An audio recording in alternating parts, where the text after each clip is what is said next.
Very good morning. You're watching the Breakfast News on Rajya Sabha television this Saturday morning with me, Frank Pereira. Let's begin with this morning's headlines.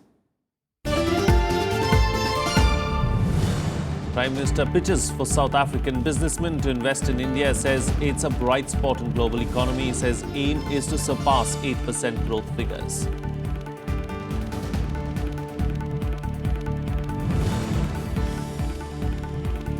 Big breakthrough for forces in a decade of fight against militancy. 21-year-old poster boy of Hizbul Mujahideen, Burhan Wani, killed in an encounter. Protests across the valley. Curfew imposed in many places.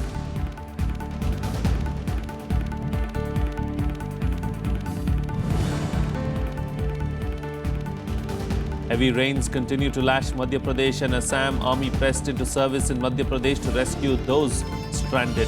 Several relief camps set up.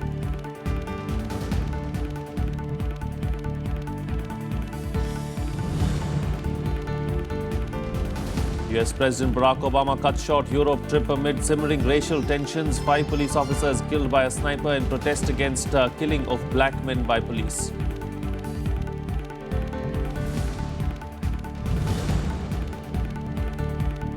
Roger Federer crashes out of Wimbledon. Andy Murray books a final spot with win over Thomas Berdych. Women's finals to see Serena and Kerber lock horns today.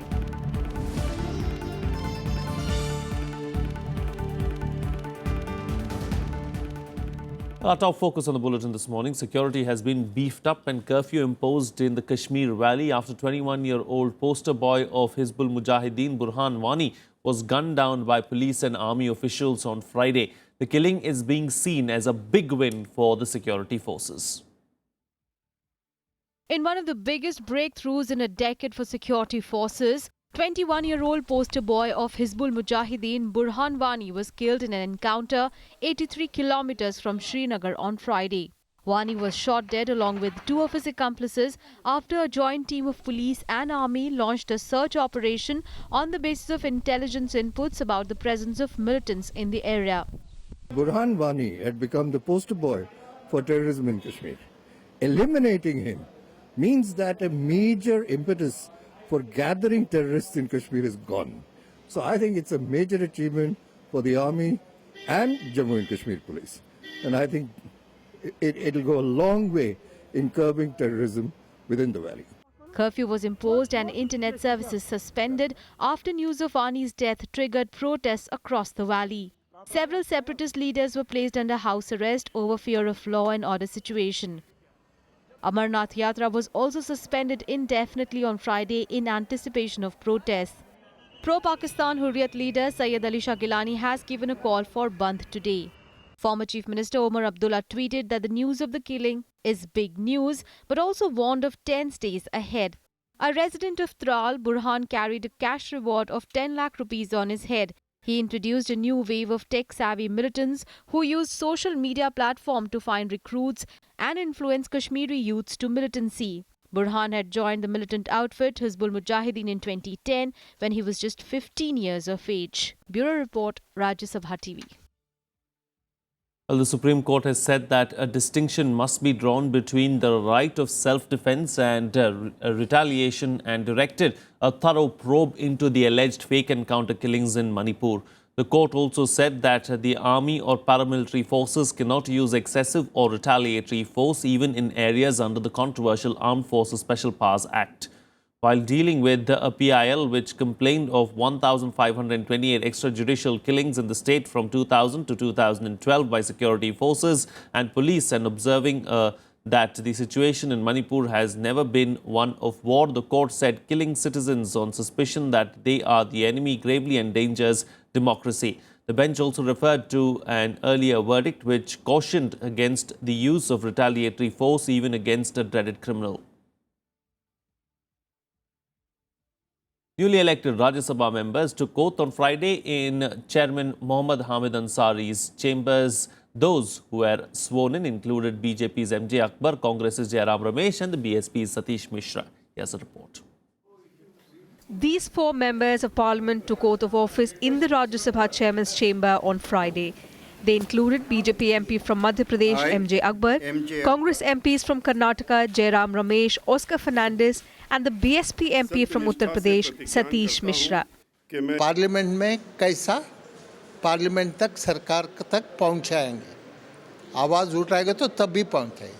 सो ये आप disruption बोलना और आवाज़ उठाना बोलना में फ़र्क है. सो लोगों का आवाज़ सरकार तक पार्लियामेंट तक पहुंचाना है, हाउस में उठाना है. हमारी ड्यूटी है कि लेजिस्लेशन हो, डिस्कशन हो, जो क्वेश्चन आर है वो चले और चीज़ों में चर्चा हो. जहाँ तक सरकार है वो तो चाहती है कि चर्चा ना हो. जो अदर और सांसद हैं या अपोजिशन है, उनकी जिम्मेदारी बनती है कि वो सांसद को हर तरीके से कोशिश करें कि चले, बात रखें, अपने क्षेत्र की बात रखें, देश की बात रखें और जिस लिए यहाँ पर हमको भेजा गया है उसको पूरा करने का काम करें. On Friday, 19 Rajya Sabha members were scheduled to take oath. In all, 57 members were elected to the Rajya Sabha in the recent polls. 30 of them were elected unopposed, while 27 members faced opposition. Elections are held to 1/3 of the total seats in the Rajya Sabha once every 2 years on the retirement of the members after serving a 6-year term. With Panchanan Mishra, Bureau Inputs, Rajya Sabha TV.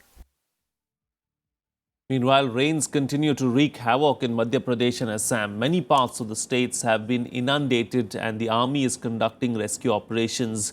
In North India, Ken and Sharda rivers in Uttar Pradesh are also flowing above the danger mark. Here's more. Many parts of Madhya Pradesh remain inundated as rains continue to lash the state. The state government pressed in helicopters into service to help flood-hit people in Rewa and Satna districts. While 5 youths are missing after they were swept away in the Tamas River, 7 have been rescued. The state government has asked schools in Rewa and Satna to be closed. With the army helping in relief operations, around 1,200 people affected by flood have been set up in 5 camps. The Met Department has predicted that very heavy rain in several parts of the state could continue. 2 दिन और भारी बारिश की चेतावनी दी गई है और भोपाल संभाग में भी, सतना में भी आसपास भारी बारिश की चेतावनी चूंकि है, इसलिए हम स्थिति पर नजर रखे हुए हैं. लेकिन जैसी आवश्यकता होगी वैसी व्यवस्था की जाएगी और पूरी तरह से हम लोग इन परिस्थितियों से निपट लेंगे. In Assam, flash floods triggered by heavy rainfall crippled life in nearly 20 villages in Jorhat district. The water also caused huge losses with fields flooding, damaging standing crops. সময়ত পানীটো আহিছে আসলে হেতু সময়ত কোনো মানুহ সজাগ হোৱা নাছিল, সেই কাৰণে আমাৰ বহুত ক্ষতি হৈছে. গৰু, ছাগলী, হাঁহ, পাৰ, ভঁৰালৰ ধানৰ পৰ্যন্ত পানী তলত ডুব গৈছে. মানুহৰ ঘৰৰ ভিতৰৰ বস্তু লোকচান হৈছে. The State Disaster Response Force and police have been deployed to carry out rescue operations. Around 23 relief camps and distribution centers have been set up in flood-affected districts. 8 districts in the state are currently flooded with waters of the Brahmaputra and its tributaries flowing above danger level. More than 1 lakh people have been affected by floods this monsoon. Elsewhere in North India, heavy rains continue to affect normal life. In UP, at least 2 rivers, Ken and Sharda, are flowing above danger levels. Bureau Report, Rajya Sabha TV. Well, Prime Minister Narendra Modi made a strong pitch to South African businessmen to invest in India. Modi said that India is a sweet spot in the global economy at the moment and the aim is to achieve over 8% growth in the coming years. Earlier, Modi held bilateral talks with the South African President Jacob Zuma in Pretoria, after which 4 MOUs were signed between the countries. Modi thanked South Africa for its support in India's NSG membership bid, while the South African president congratulated India for its active support in the United Nations peacekeeping program in Africa. Here's more. On the second leg of his 4-nation Africa tour, Prime Minister Narendra Modi thanked South Africa for its support to India's NSG membership. Modi said India was fortunate to be able to count on old friends like South Africa. I thank the President for South Africa's support to India's membership of the Nuclear Suppliers Group. We know that we count on the active support of our friends like South Africa. Addressing a joint press conference with South African President Jacob Zuma, Modi hailed the centuries-old ties between the two countries. He said there was also a need to focus on improving industry-to-industry ties and human capital. The nature of our developing economies demands that our engagement should also focus on improving our human capital. our capacities and needs in the fields of vocational, technical and professional education complement each other and can benefit both our people. India is also ready to share its experiences and capacities for the development of small and medium businesses in South Africa. The South African president also agreed to expand people-to-people contact between the two countries while announcing simplifying the visa regime with India. We have agreed to expand and improve people-to-people contact through promoting tourism between the two countries.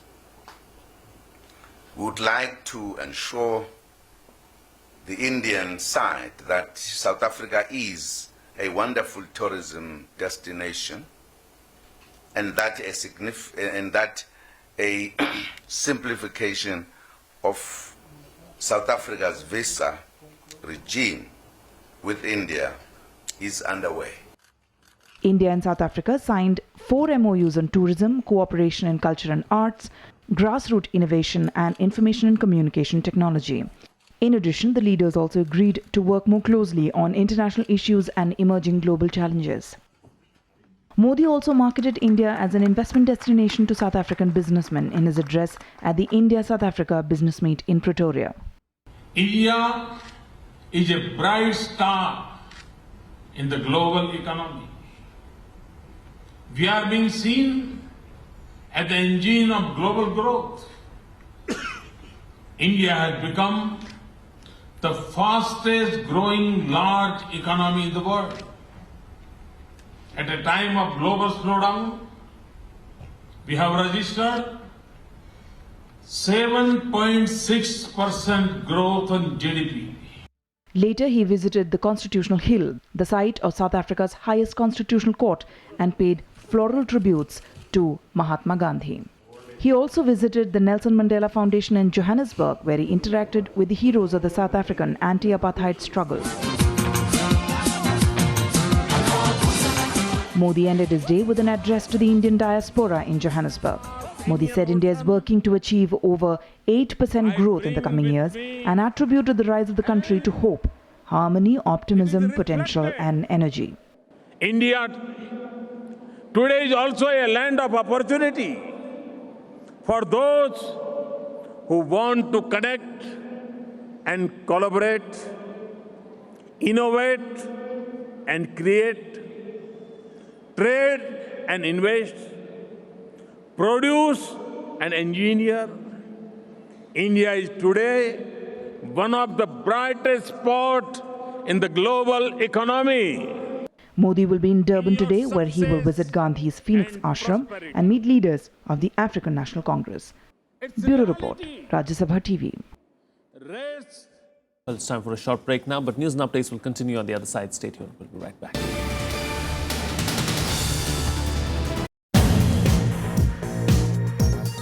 Welcome to this episode of Eureka. We have with us Professor Deepankar Banerjee. After the Mars mission success, ISRO has been more and more confident and adventurous. Aditya is the first dedicated space mission from ISRO. Coronagraph essentially again allows you to study the atmosphere of the sample. Lagrangian 1 point, it's actually a position where you could look at the sun continuously. Watch Eureka with Professor Deepankar Banerjee, astrophysicist from Indian Institute of Astrophysics, only on Rajya Sabha TV.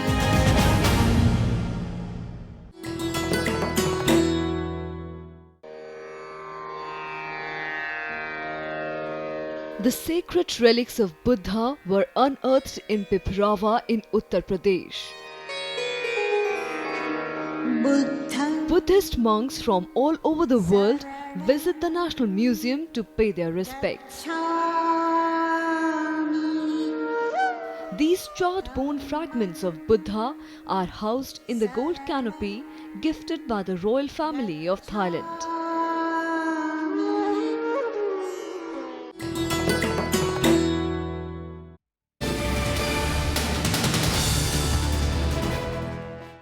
Welcome back. You're watching Rajya Sabha television. Well, the centre is probing the source of funding of controversial Islamic preacher Zakir Naik's NGO. The move comes after reports that his speeches allegedly inspired one of the Dhaka attackers. The centre has also said that it will crack the whip on cable operators airing unlicensed channels after the spotlight on Naik's channel Peace TV. The Islamic Research Foundation, or IRF, run by controversial Islamic preacher Zakir Naik, has come under the scanner of the Home Ministry. The centre is now probing the foreign funding of the NGO run by Naik, whose speeches allegedly inspired one of the Dhaka attackers. This probe is apart from the scrutiny of Naik's speeches. Union Home Minister Rajnath Singh said there won't be any compromise on the issue of terrorism. Zakir Naik की पेशेस का हम लोगों ने कागज़ लिया है और इस संबंध में आवश्यक निर्देश जारी किए गए हैं। उनकी स्पीचेज और उनकी जो सीडीज़ हैं उनकी स्पीचेज को प्रॉपर्ली एग्जामिन किया जा रहा है। जो जस्टिफाइड होगा वह किया जाएगा और इतना मैं आश्वस्त करना चाहता हूं कि जहां तक भारत सरकार का प्रश्न है टेररिज्म से किसी भी सूरत में हम लोग कॉम्प्रोमाइज नहीं करेंगे। Apart from that, the centre has also cracked the whip on telecast of unauthorized channels amid the escalating controversy of Naik's Peace TV. The centre has warned cable operators of action if norms are violated by telecasting channels that are not licensed. On Thursday, Maharashtra Chief Minister Devendra Fadnavis ordered a probe into Naik's speeches. The Mumbai police was told to scrutinize the 50-year-old doctor turned Islamic preacher's social media accounts and sources of funding of his foundation. The Mumbai police has formed a special team to conduct a probe and may question people associated with Naik. The police is yet to get in touch with Naik, who is in Saudi Arabia and will return on July 11. The Bangladesh government has launched an investigation into Naik's style of preaching Islam and has urged the Indian government to do the same. Naik, who is in Mecca, has denied making any such speech that urged Muslims to become terrorists. Bureau Report, Rajya Sabha TV. Well, just 3 days after the alleged suicide of a deputy superintendent of police in Karnataka's Belagavi town, another senior ranking police officer has now ended his life in Kodagu district. Deputy Superintendent of Police M.K. Ganapati, who was posted at the IG's office in Mangaluru, hanged himself in a lodge but left behind a note in which he alleged harassment. Karnataka Chief Minister Siddaramaiah on Friday said that a CID inquiry has been ordered into the alleged suicide of Deputy Superintendent, who was allegedly facing harassment from his seniors and an influential politician. Meanwhile, several members of the BJP took to the streets to protest against the Karnataka government. They sought the resignation of State Minister K.J. George regarding the suicide of two officers. I will demand Chief Minister to take resignation of George and put him take necessary action according to Criminal Procedure Code and keep law and order situation most importance. If not, everything will be collapsed. Well, let's now take a look at the news and events slated to take place during the course of the day today in our segment The Day Ahead. Congress Vice President Rahul Gandhi will address the Maharashtra Congress leaders. In a bid to stem rebellion in different states, Rahul Gandhi is aiming to bring warring party leaders on one platform. After Maharashtra, he is likely to meet party colleagues from Tamil Nadu.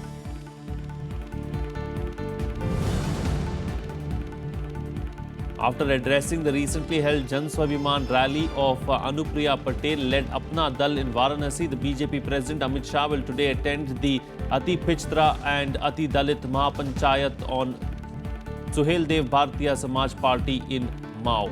A formal announcement of BJP SB-SP alliance will be made. The SB-SP wants to contest in 22 seats in alliance with the BJP.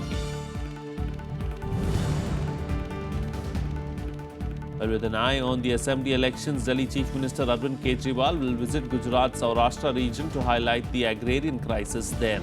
After reaching Rajkot Airport, he will visit the Somnath temple. Later, he will meet farmers of Saurashtra, Keshod, Junagadh and Jatalsar towns, which have been witnessing severe agrarian crisis due to uncertainty of rains.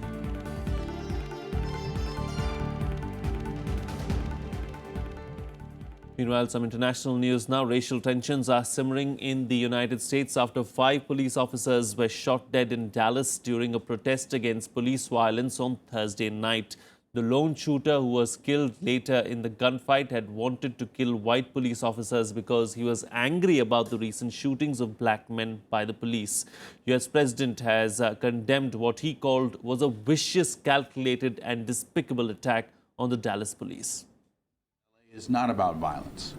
That the police department in LA is not about violence. That these entertainment moguls that stand with me here, who represent a huge swath of Los Angeles, are not about violence. We're all angry for different reasons. It's how you channel your anger. And to me, as an individual today, I chose to channel my anger positively, and this is what the outcome is. Desperate pleas for unity and calm reverberating around the United States. This after 5 police officers were killed and 7 injured when at least one sniper opened fire on a peaceful protest in Dallas, telling police he wanted to kill white officers. The suspect, 25-year-old Micah Johnson, died after a long standoff with police. He was an army reservist who served in Afghanistan. Bomb-making material, rifles, ammunition and a combat journal have been found at his home. At this time, there appears to have been one gunman with no known links to or inspiration from any international terrorist organization. One Dallas area rapid transit officer has been killed. 4 Dallas police officers have been killed. The gunfire broke out on Thursday evening as the demonstrators marched through the city. They were protesting against the police killings of 2 black men earlier in the week. There was panic as people scrambled for cover. Police described the ambush as carefully planned and executed. President Barack Obama has cut short his Europe visit and will be traveling to Dallas next week. Even as yesterday I spoke about our need to be concerned as all Americans about racial disparities in our criminal justice system, I also said yesterday that our police have an extraordinarily difficult job. We also know that when people are armed with powerful weapons, unfortunately it makes attacks like these more deadly and more tragic. The shooting threatens to plunge the already fraught discussion over race and policing in America to new depths of discord. It has also led to renewed calls for national guidelines about the use of force by police and gun laws. Now, I have set forth plans for over a year to reduce excessive violence, reform our sentencing laws, support police departments that are doing things right, make it harder for the wrong people to get their hands on guns. Killing of 2 black men last week, that of Alton Sterling in Louisiana and Philando Castile in Minnesota, both captured on graphic cell phone video, have prompted protests around the US, including the march in Dallas. It has reignited racial tensions with national argument about police conduct in America. Bureau Report, Rajya Sabha TV. Meanwhile, severe floods in central and southern China continue to affect thousands of people while super typhoon Nepartak swept through Taiwan on Friday, causing flooded farmland and streets across the mountainous but sparsely populated east coast. Torrential rains and floods across the southern half of China have besieged cities and towns for days. Nearly 200 people had died by Friday in drowning, landslides and as buildings collapsed, including 35 buried by a landslide in the far west. Nearly 2 million people have been moved to safer ground while swollen rivers and lakes strain dikes and dams. 1 death and 66 injuries were reported due to Typhoon Nepartak, which left Taiwan's western coast earlier on Friday, causing flood and strong wind to the southern part. As many as 15,400 people were evacuated from their homes in preparation for the storm, while more than 1 lakh households suffered power outages. Bullet train service were suspended and more than 300 international and 254 domestic flights cancelled.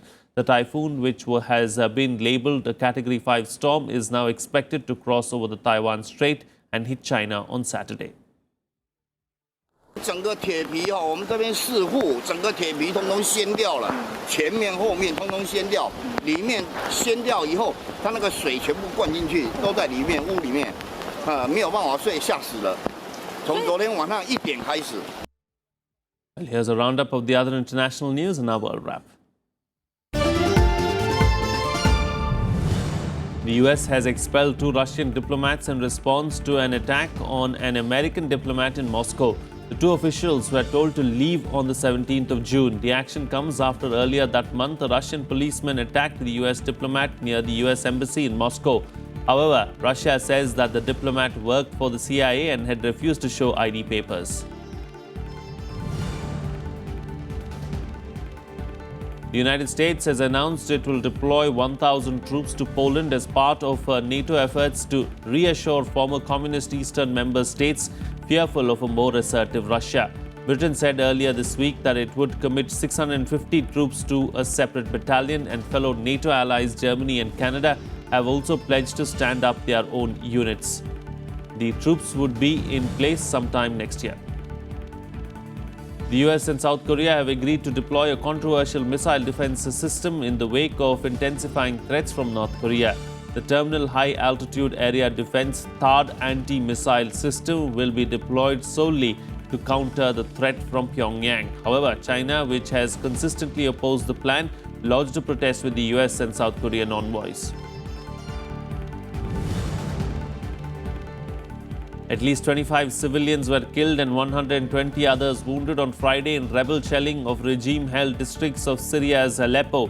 The shelling, despite a 72-hour nationwide ceasefire announced by the army to mark the end of the holy month of Ramadan, was due to end at midnight. Fighting has continued since the truce was announced on Wednesday, particularly in and around Aleppo, with deaths on both sides of the city. Well, moving on to some sports news now and bringing you news from Wimbledon. Roger Federer's hopes of ending his 4-year major drought and winning his 18th Grand Slam title ended in heartbreak on Friday after Canadian Milos Raonic edged a historic win over the 7-time Wimbledon champion 6-3, 6-7, 4-6, 7-5, 6-3 in 5 sets. 25-year-old 6-seeded Raonic is the first Canadian man to reach a Grand Slam singles final and has set up a final showdown with local favourite Andy Murray.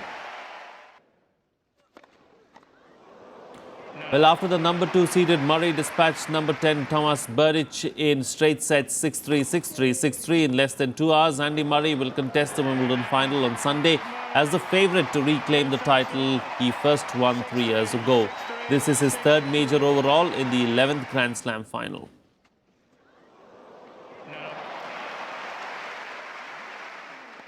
And in the women's final, 6-time champion Serena Williams will take on 4th-seeded German Angelique Kerber today. Serena thrashed Russia's Elena Vesnina in 48 minutes in the semi-final, while Angelique Kerber defeated Serena's sister Venus Williams in straight sets.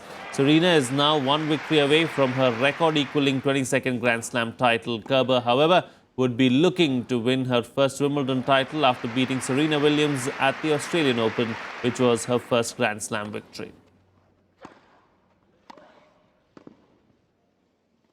Well, that's it on this edition of the Breakfast News. Have a good day.